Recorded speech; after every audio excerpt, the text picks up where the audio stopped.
Assalamu alaikum all viewers, welcome to my channel MCQs for you।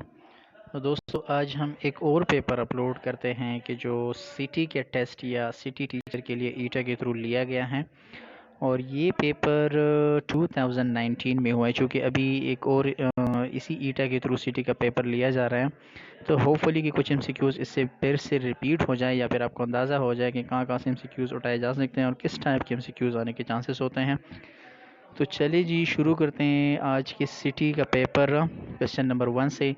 इसमें जी ये पूछ रहे, देश is an important occupation in a bigger south Asian country.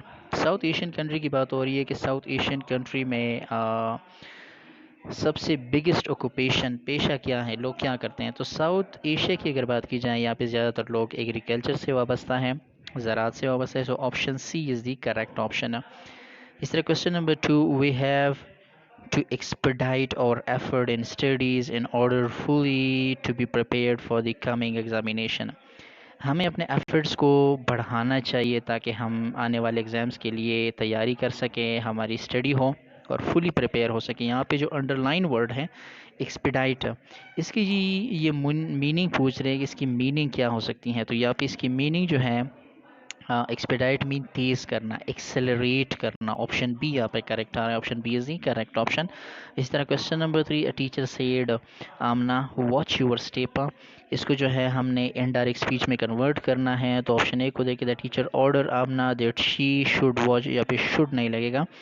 B, the teacher ordered Aamna to watch your step, ये भी नहीं लग सकता क्योंकि यहाँ पे यूर लगा हुआ है और यूर ऊपर में भी है जुमले में।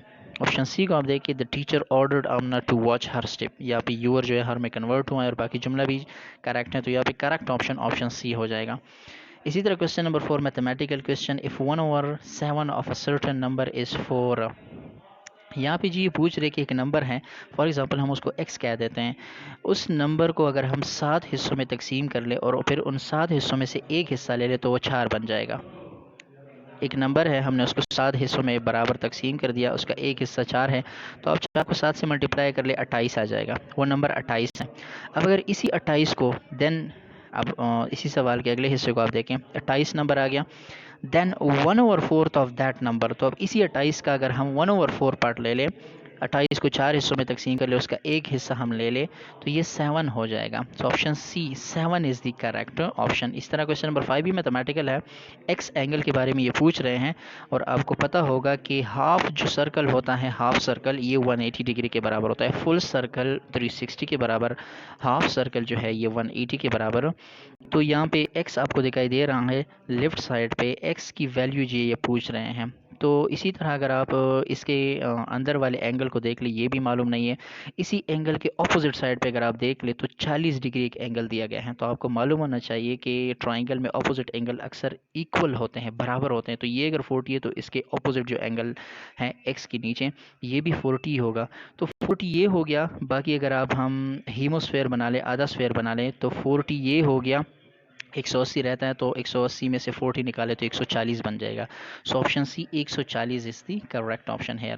इस तरह question number 6, which of the following has the least value. ये आप सब ने सब की वैल्यू जो है आपने डिवाइड करने, इससे सबसे कम वैल्यू आए वो जो है आपका आंसर होगा। तो इसमें अगर आप कर ले डी नंबर को, आप देख ले 7/9, आप 7 को 9 पे डिवाइड कर ले तो सबसे लीस्ट वैल्यू ये ऑप्शन आपको देगा। तो यहाँ पे option D is the correct option है।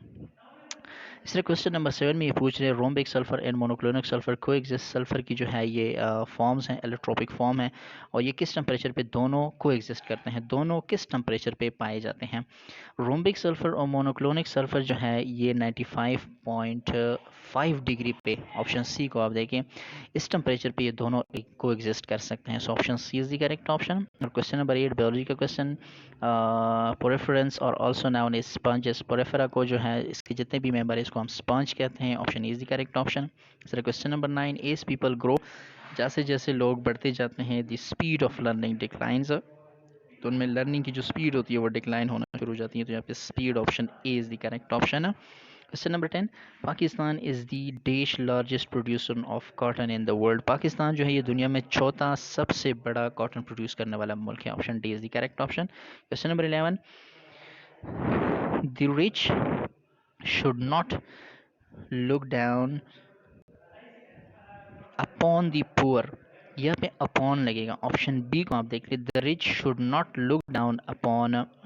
ये लुक अपॉन की मायने जो है ये देखभाल की होती है, या ख्याल रखने की होती हैं। So the rich should not look down upon the poor. Option B यहाँ पे लगेगा अपॉन।